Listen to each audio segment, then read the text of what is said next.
Yo, QC Lee here, the founder and owner of the Motivated Trading Company. Today's video is going to be a little bit different. There's no script, there's no PowerPoint. I'm going to talk about trading inside of here too as well, so don't worry, definitely stay till the end as well. But today I'm just going to be really genuinely talking to you guys about my story, my relationship with God, how it started, where it is now. Some supernatural things that have happened in my life and how God and success and money and trading kind of all relate inside of here. You guys be pretty surprised just how interested God would be inside of all of your affairs, inside of your life. But anyway, let's just go ahead and hop straight into it. If you have the attention span to stay to the end, I definitely think you will get something from this. Okay. So yeah, anyway, just stay with me and we'll go from there. So in the beginning, okay, I grew up in the church too as well. By the way, my name is Christian Lee too as well. I mean, if you guys, some people call me QC Lee, but my actual name is Christian Lee. Anyway, we can go into that story later on. But anyway, so as I grew up in the church, I actually was raised in the church. It was a great church, by the way, great spirit-led people, amazing people. I have nothing bad to say about that church at all inside of there. So from the ages of like maybe 4 or 5 to like maybe 16 years old, 15, 16 years old. I was pretty heavily in the church. My family would go every Sunday. I would go to youth group once I got into that age. I had like, church friends. It was good. Like, it was like, it was like any church kids, environment growing up in the church. Like, it was good. It was fun. But to be totally honest, it was like, I was going to church, I was, there every Sunday, I would show up. But to be honest with you guys, like, I didn't have a real relationship with Jesus Christ. Okay. And maybe some of you guys can relate.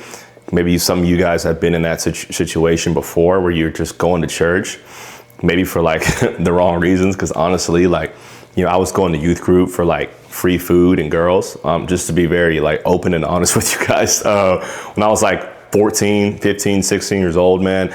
Honestly, I was going to youth group for like, to talk to people, hang with my friends, free food, and to talk to girls. Okay. Okay. I'm gonna be very honest, or I'm just gonna be totally honest with you guys here inside of there. But anyway, so I never really had a genuine relationship with Christ in all of those 14, 15 years that I was growing up in the church. I just never pursue that. I never tried it. I saw everybody else, not everybody, but I saw a lot of other people. You could tell that they were genuinely deep in it. They genuinely had a relationship with Christ. They're genuinely spirit led, and they're just filled with so much love. And I was like, bro, like, I don't get this. I come here because my family comes here.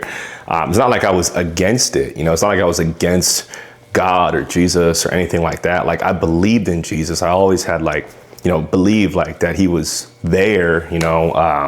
I believe he died for my sins, but I found out later on that I actually like didn't believe that to the extent that I thought I did. But anyway, so I was just going for all the wrong reasons, and my life growing up was just fine. My family was middle class.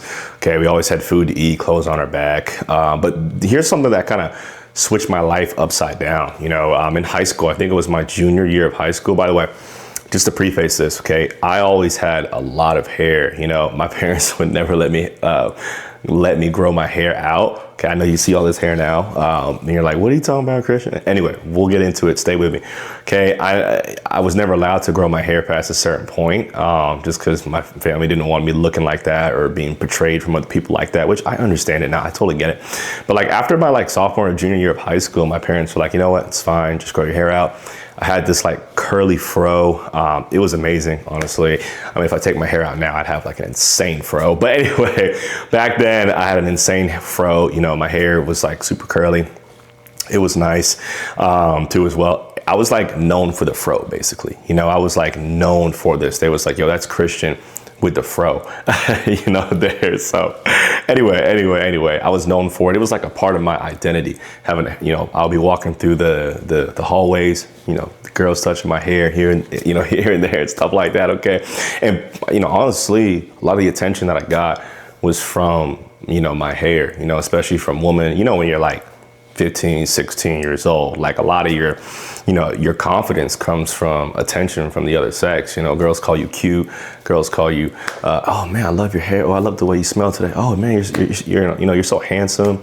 I love that hairstyle on you. So, I was like in those early stages of my life, building that confidence up. And my hair was a huge part of it.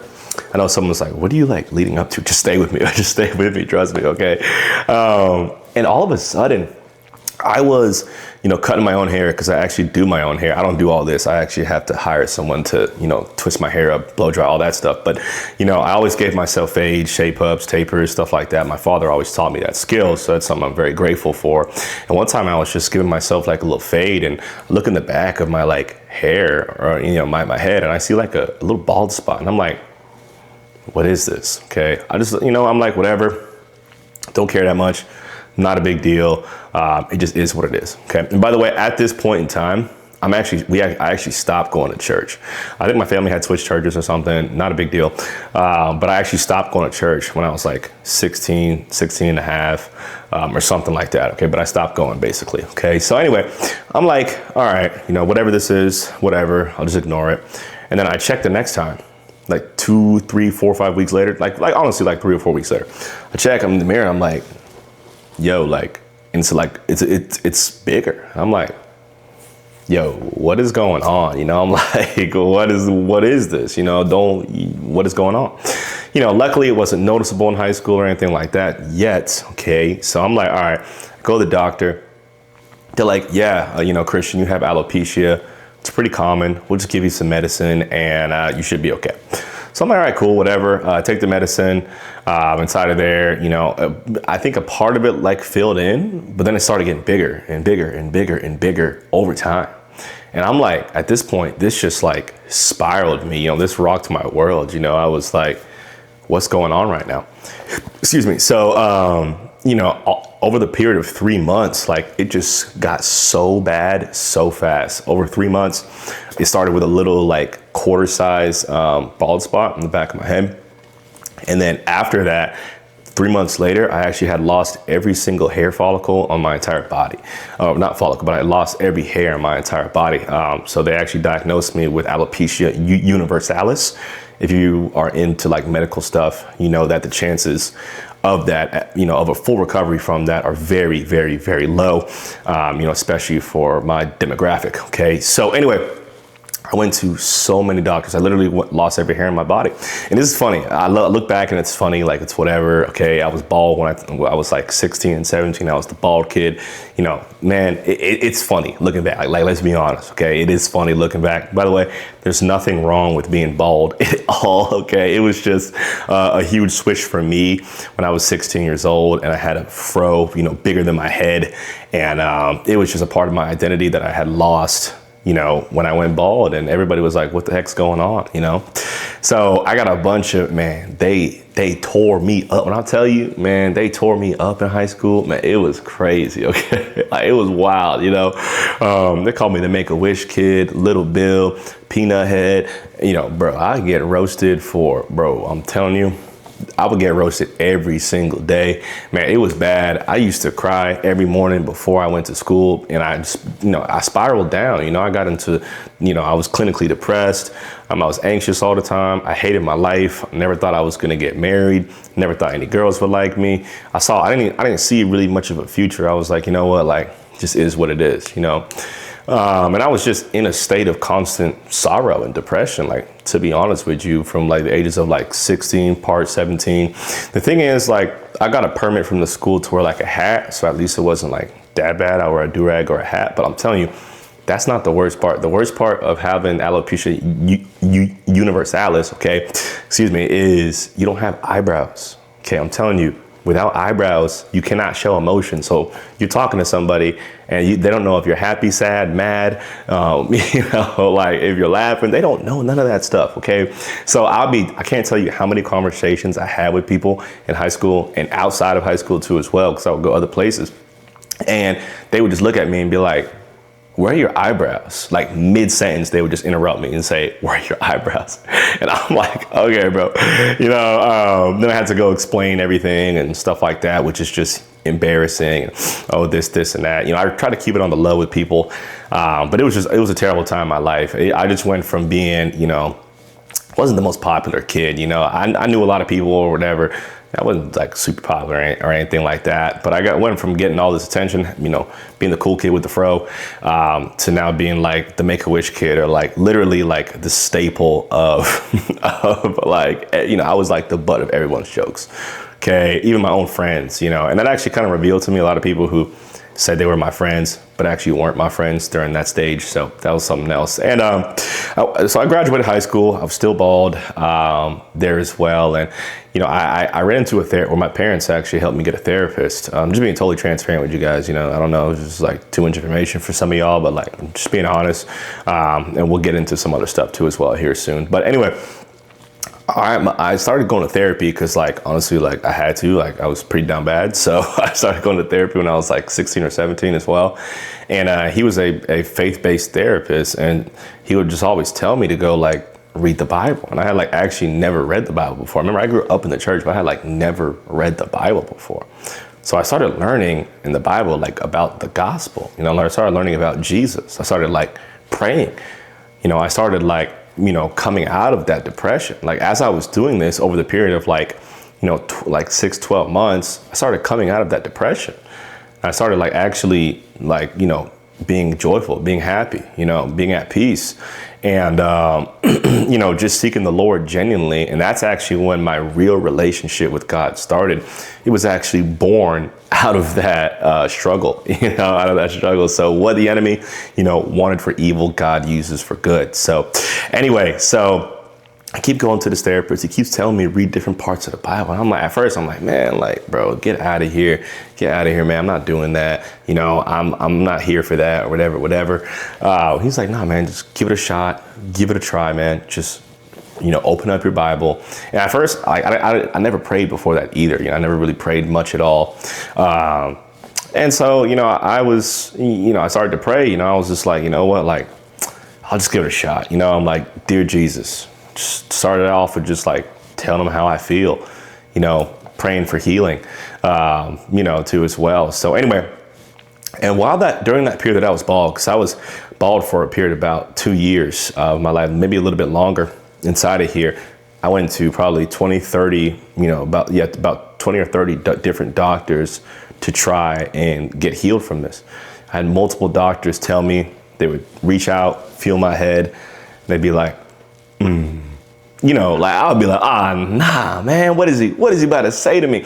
I had so many different things done, medicines taken, procedures done, to try and get my hair back. None of it worked. None of that stuff worked. At least for that first like whole year, I had people, doctors come and feel my head. They're like, they would just shake their head and be like, no, your hair follicles have been damaged so terribly that your chances of full remission are 0, So anyway, after hearing that, I was like, it was really difficult. And I was like, am I going to be this way my whole life? So anyway, as I'm kind of seeking the Lord more and more, it's hard to explain this process, but I kind of gave it to God. I kind of started to be at peace. And I remember reading that verse that said, by his stripes, we have been healed. I was like, wait a minute, like, what is that supposed to mean? Like, is that like spiritual healing, physical healing? And I started to look more into it, and it's both. By his stripes, we have been healed. We've been made whole. All sickness, all disease, all, depression, every work of the enemy, we've been freed from. And once I started to understand that, I was like, what? Now, there's a lot of things I didn't understand how to do, to receive that. But all I did, the most crazy thing, was be at rest in my faith, and I gave it to God. I didn't worry about it anymore. I didn't, go to 100 doctors anymore inside of here. I started going to like 1 or 2 doctors, started doing just like some consistent basic stuff. Trust me, guys, I tried everything before. I tried different diets. I tried doing headstands for 30 minutes a night every single day. I did crazy stuff to try and get my hair back, and none of that stuff worked until I actually put my faith in Jesus Christ, that what he actually had done for me, it has already been done. So I didn't have to try and rush the process or take it into my own hands, because Jesus had already done it for me. I remember I had a text from one of my old friends in high school, and he was like, hey man, like, I heard about what you're going through, man. Like, I'm sorry. you know? I was like, oh man. I remember like looking back over my text and I responded, I'm like, it's all good, man. I know God will heal me. And that was like, when I look back, I was like, what? I didn't even know I was in that mindset, you know, but I look back now and I was like, yeah, I was like, you know what? I know God will heal me, you know? And once I was actually genuinely believed that, I just stood on my faith. I stopped going to 101 doctors, stopped doing random diets and procedures. My hair started to slowly grow back. Slowly. It started with a little bit of hair on top of my head. And it started to slowly spread. And like, you know, after a while, it started to come back. Over the period of like 6 months, all of my hair miraculously grew back. Every single hair on my body. All my hair is real, by the way. People, bro, I get comments online. They're like, your hair is fake. I'm like, what are you talking about, bro? Like, what is that? What does that even, like, who do you, like, what does that mean?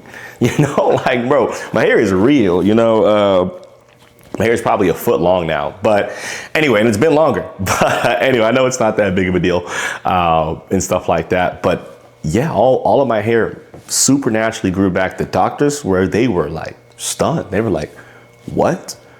You know, they were like, what? We've never seen this. Like every doctor I went to, they were like, we've never seen somebody fully recover from this the way that you recovered from this, especially with no medicines, you know? So that was actually like kind of the beginning of a genuine walk with Jesus Christ that I had. And this is before the business and, and, you know, trading and stuff like that. I actually started trading like, what is it now? Oh man. 6 years ago I started trading. Almost 7 years ago, actually. In January, it'll be 7 years of me trading. So anyway, so after that, you know, I kind of went on with my life. Normally, it was really interesting because after I got healed, it was like really normal to me. You know, I just took my do-rag. By the way, I used to wear a do-rag to cover it up because I never wanted anybody to know that I actually was bald.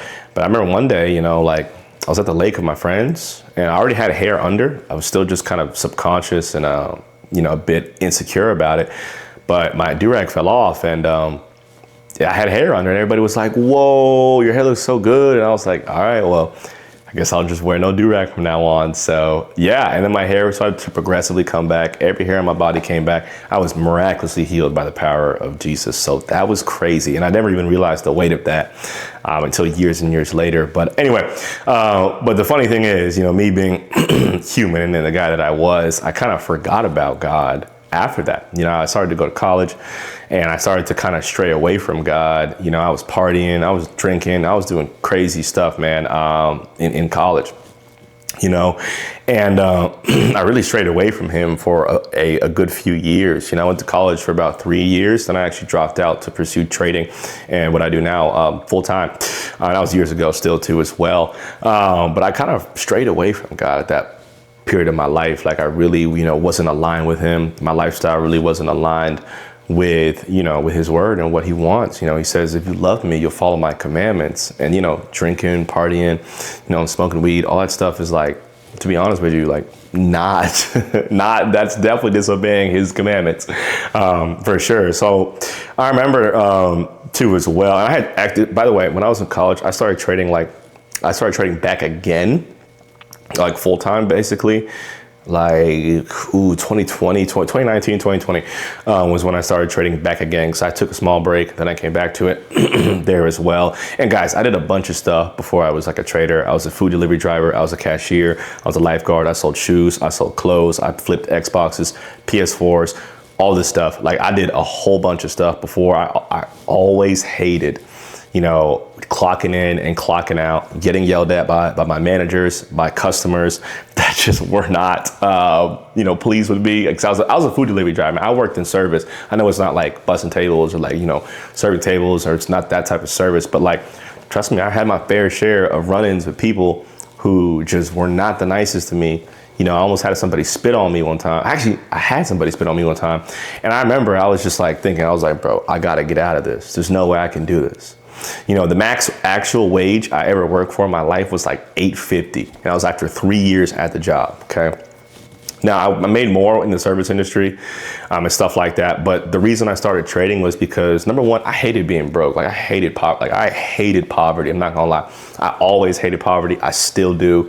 I always hated being poor. And number one, I hated poverty. Number two, I hated the way I was treated when I was poor. People would look at me like dirt, man. Like, I wasn't able to travel. I remember going on trips with my friends, in early college days. Like, I would have to literally call my mom and tell her like, oh, I need like food money so I could like literally have a place to stay for the night. Like, I was I was homeless and like at the beach for like a day or two.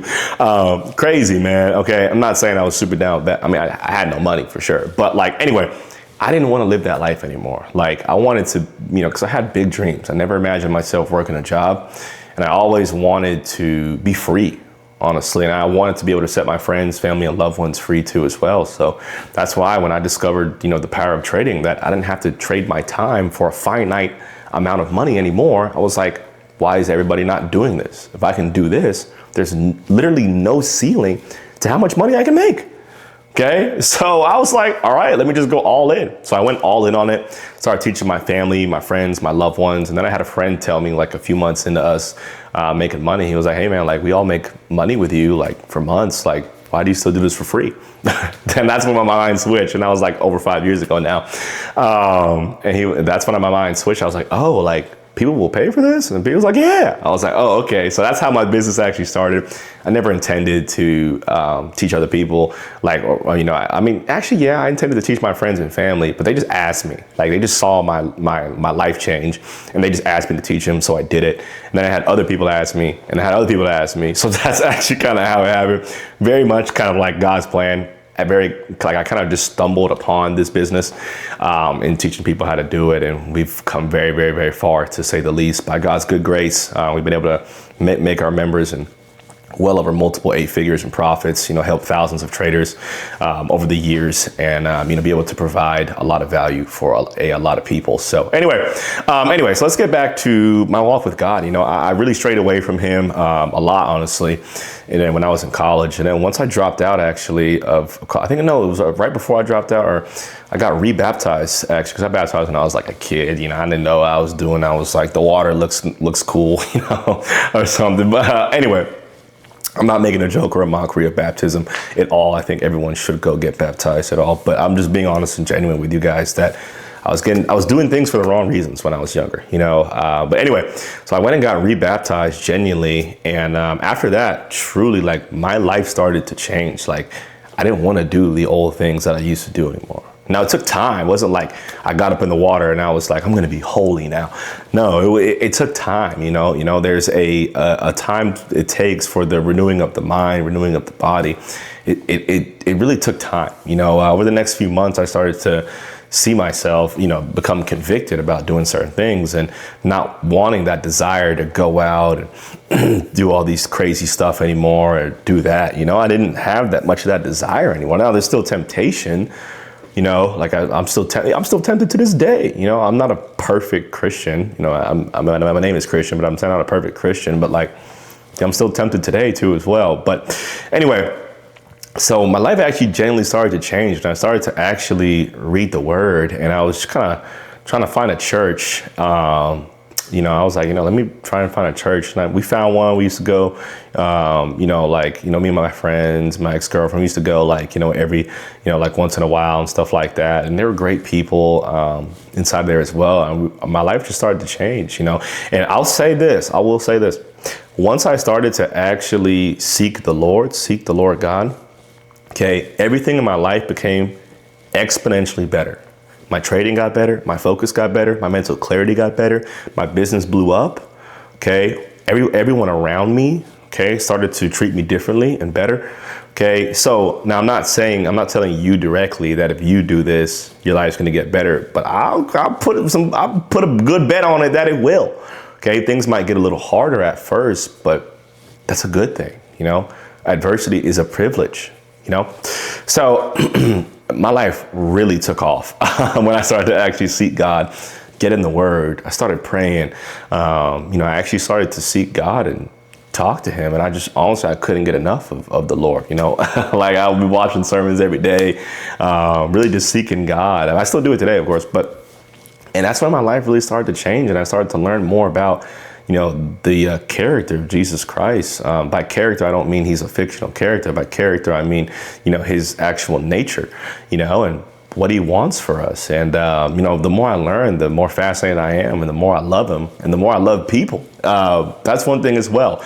You know, the more that I've gotten closer to God, you know, the more love, joy, peace, compassion, kindness, goodness, gentleness, love, and self-control that I'm, you know, that I have now for other people, and even people that I used to hate before, because I'm telling you guys, I was a different person before I was filled with the Holy Spirit. Okay. You know, I'm not saying I'm fully renewed now. Okay. Technically my spirit is, but, I'm telling you, I used to hate people. Okay. I used to be an angry person. And I had other issues as well, but all that like got taken away from me. You know, it got literally just like taken out, taken away. Like, I don't even know what happened to it. Like Jesus took it somewhere. I don't know, but you know, like even people that I didn't like before, I found myself having love and compassion for them now. And I never experienced that before. And I was like, what, you know, at first I'm like, what is going on, man? But, yeah, so that's really, really how I came to where I am now. And I just found a new church last year. I've been going there for a while. And by the way, I'm not against church at all, by the way. I'm not against church before I say this, but I just also want to say, if you're in a place in your life where you don't have a church that you can go to, you don't need a church to actually seek God. I found God. I became most intimate with the Lord actually outside of the church. And then I started going to church and I became more intimate with God. But you don't need God, or, you know, you do need God. Okay, let me be clear. You do need God, but you don't need a super big church or a super organized, you know, like, you know, gathering for any of that. You know, sometimes my church is just 30 people, you know, in a gymnasium, just talking about what God's doing in our lives, you know? So anyway, by the way, church is very helpful. I still think you should definitely go. If you have one near you that's good and spirit-led, definitely go. But yeah, so my life just really started to continue to go up from there. And one thing that I will say is that, you know, God doesn't want you poor. Okay, I know that is some people are going to get mad. I'm not saying God wants everybody super rich, okay? But I can guarantee you this, God doesn't want you to be in poverty. God does not want you, okay? He does not send poverty to you.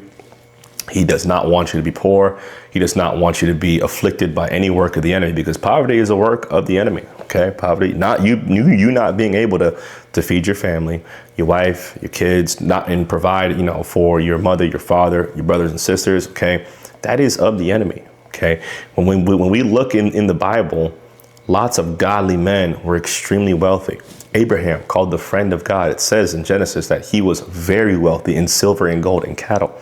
Okay, every single king of Israel was wildly wealthy. Now, they weren't all good men now. Okay, but the wisest man in the world, Solomon, they said he was the richest man to ever live. Okay, there is so much to learn by reading the word and getting close to God. Okay, and also, I know some people view wealth as a bad thing. Like, oh my goodness, I don't even like saying the word rich. You know, I don't think rich is bad at all, but some people say, oh, it's bad. You know, the Bible uses the word rich. It doesn't mean anything bad at all.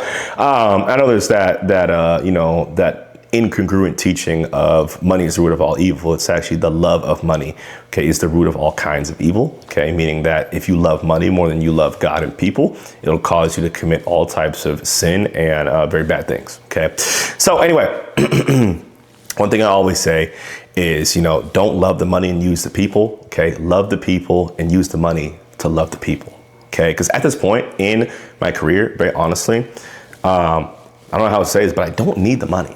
Okay, I do not need the money. I really do not. Okay, I made millions of dollars. I do not need the money.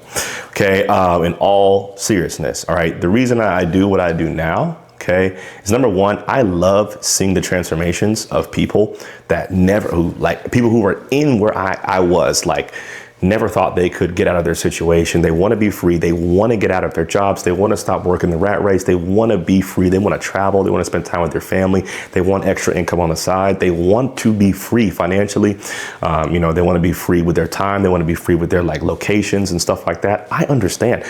Watching people gain that is far more fulfilling than any amount of money that you could even imagine. Trust me. And also, you get to the point where the amount of money you make is not going to affect your lifestyle very much. Okay. So it's not, it really isn't all that anyway. But anyway, okay, I'm not saying money is not going to change your life. Money will solve most of your problems, to be honest with you. It will solve most of your issues. Now, there are different issues that you'll face, but I promise you they're good issues. Okay, I'm very grateful for them now. All right, but anyway, okay, I do this, for impact, so I can see the transformations of people, and I can just truly help people. If you talk to our clients and look at it, and I'm not even trying to sell you guys anything. I'm just telling you exactly why I do what I do now. And I love to spread the information and be able to actually train and mentor people so they could, actually achieve the life that they want that, 7 years ago, I was there too as well. So I know how it feels. So, and, you definitely have to make a choice too as well, that you can either do it with God or you can do it without God. It's going to be way harder without God. Way harder. I'm telling you, I've done both in my life. I've done both. I've done trading and my career and business without God. I've seen that side of things. I've done it with God. I promise you. I'll take it from me. Okay. Please take it from me.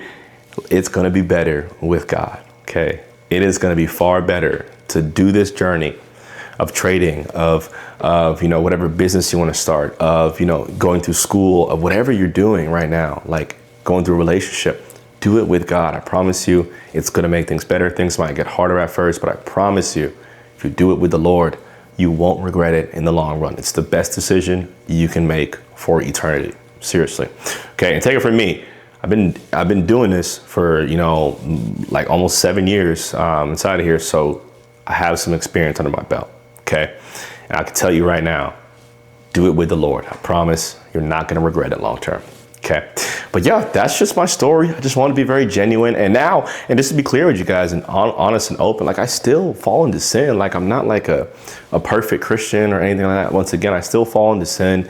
I still struggle with things to this day that I'm trying to, become better at and stuff like that. And, by no means at all am I up here oh, I'm so righteous and this and that. No, guys, I'm human. I'm working through stuff here too, Now, it's not the same stuff that I was working through 3, 4, 5 years ago, but guys, I'm human. I'm superhuman, okay? By superhuman, I don't mean elite, but I do think I am an elite trader for sure, okay? Well, I know I am, but anyway, besides that fact, okay? I'm very human, and I struggle with stuff too as well. So I wouldn't strive for perfection in any way, shape, or form. If you are gonna seek the Lord, just seek Him first. That's one thing as well. People say you got to have a super clean life to come to God. That's not true. That's the furthest from the truth I've ever heard. Just come to God. He said, come as you are. It don't matter what you're doing. Just come as you are. Come and genuinely seek the Lord. And then the byproduct of that is your lifestyle will change. Okay. So don't put too much pressure on yourself. Just say a prayer to Jesus. Just open your Bible and, and pray to Him. I'm 100% confident that He'll reveal Himself to you, and your life will exponentially get better in this life and the next. So, yeah. Well, hey, anyway, just wanted to pop in here and share my story inside of here. Once again, if you are interested in trading, if you are interested in actually, scaling to consistent 5-figure months, you can just tap the link below and book a call with me or my team, and we can get you inside. So, all right, God bless. Talk to you guys soon. Peace.